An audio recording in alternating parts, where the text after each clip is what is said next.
سلامونه ملګرو، په دې هیله چې تاسو به ټول ته روغ او جوړ یئ. زه یم سردار ولی آریان، تاسو ګورئ ټیکنیکل احمدزی یوټیوب چینل. ملګرو ډېر خوښ یم یو ځل بیا تاسو ته په نوي او خوندوره معلوماتي ویډیو کې حاضر یم. ملګرو په نننۍ ویډیو کې دا طریقه در کوم چې موږ څنګه کولی شو د موبایل ویډیوګانې کومې ویډیوګانې زموږ په ګالري کې وي یا هم کوم څه لایف ګیمینګ کوو چې دا ویډیوګانې په فیسبوک، یوټیوب یا هم په نورو سوشل میډیاو کې لایف نشر کو. یعنې مثال په توګه د خپل موبایل سکرین د داسې ګوتې پکې وم یا هم پابجي گیم کوم یا بل څه کار مې د غواړم فیسبوک کې لایف شیر کوم یا هم په یوټیوب کې لایف شیر کوم، نو دغه طریقه به درته وښیم. نو دې ته ملګرو یوازې یو اپلیکیشن ته ضرورت ده، هغه اپلیکیشن باید تاسو را ډاونلوډ کړئ. ډاونلوډ طریقه یې پلی سټور کې موجود ده او زه هم د اپلیکیشن لینک د یوټیوب ډسکرپشن کې درته اچوم. له هغه ځای نه هم تاسو کولی شئ دغه اپلیکیشن په ډېره اساني باندې ډاونلوډ کړئ او استفاده ورڅخه وکړئ.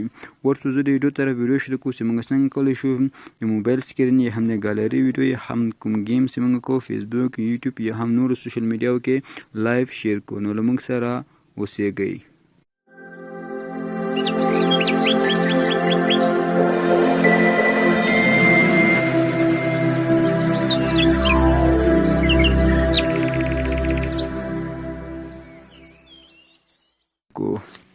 نو د هغې لپاره یو هفته ضرورت ته ملګرو د سکرین سټریم مرنینګ په نوم اپلیکیشن. نو دا باید تاسو ورته را ډاونلوډ کړئ. ډاونلوډ لینک زه د یوټیوب ډسکرپشن کې هم اچوم او تاسو کولی شئ پلی سټور څخه هم را ډاونلوډ کړئ.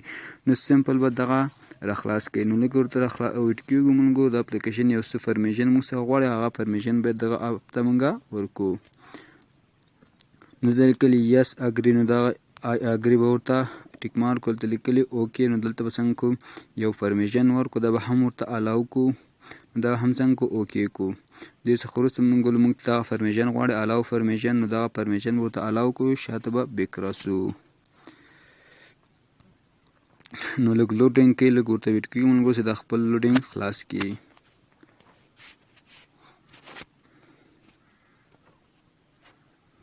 نو دغه صفحه ملګرو موږ ته راکوي. دلته ملګرو کولی شئ یوټیوب له لارې هم لایف وکړو او دلته هم کولی شئ فیسبوک له لارې هم وکړو. نور طریقو باندې هم کېږي. غواړئ چې فیسبوک ته وکړئ نو تاسو باید خپله فیسبوک آی ډي لومړی پکې را خلاصه کړئ. زه په دغه فیسبوک باندې کلیک کوم. نو کله مو چې فیسبوک باندې کلیک وکړو یو شېبه ورته انتظار کېږو. نو دا د ملګرو زموږ اکاونټ څنګه پکې را خلاصېږي. نو دغه ځای کې ملګرو لیکلي تاسو غواړئ د لایف سټریم په کومو نفر ته شیر کړئ. ته لیکلي فرینډ، نو تاسو کولی شئ هر یو څه معلوم کړئ. مثلا پابلیک ده، فرینډ ده او آنلاین مې ده. پابلیک کولی شئ ټوله دنیا ستاسو د لایف سټریم وګوري. فرینډ کولی شئ ستاسو ملګري وګوري. آنلاین مې کولی شئ یوازې تاسې وګورئ. زه هم آنلاین مې انتخاب ځکه دا یوازې د آموزش لپاره ده، تر څو دا طریقه زده کړئ. زه نه غواړم چې نور خلک یې وګوري. که چېرې تاسو غواړئ چې ټول دنیا وګورئ نو بیا پابلیک تاسو ورته انتخاب کړئ. زه آنلاین مې ورته انتخابوم. دا کله چې ټیک ووهو نو دلته به ملګرو دا زه راځم یوټیوب ته یا هم واتساپ را خلاصوم.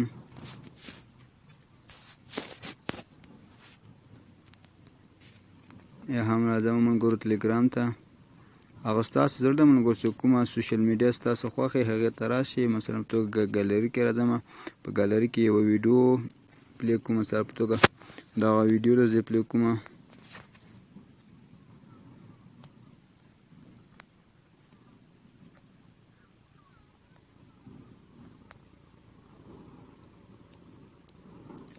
مثلا په توګه اوس ملګرو دا ویډیو فرض کړئ چې ما پلی کړه. اوس ورځو ملګرو څنګه کوو فیسبوک ته ورځو. آیا رښتیا هم زموږ دا لایف سټریم په فیسبوک کې لایف شوی ده او که نه ده لایف شوی. دا د ځینې ما پرمیشن ورکړی و، دا نوټیفیکیشن ما ته راغلی دی.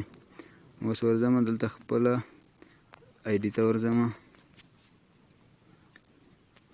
دا لږ ریفریش کوم.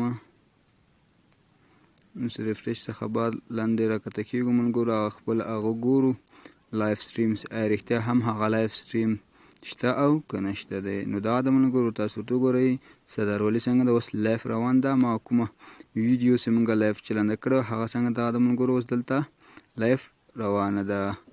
نو په همدغه طریقه موږ کولی شو د موبایل ګالري ویډیو فیسبوک یا هم یوټیوب کې لایف خپره کړو. نو هیله چې دغه ویډیو مو له خوښه شوي او ښه مو زده کړي. نو تر بیا پورې چې داسې ښه خوندوره معلوماتي ویډیو ستمه د کومه په لویه بخښونکي خدای مو سپارم. هر چېرې چې یاستئ ښاد او اباد اوسیږئ.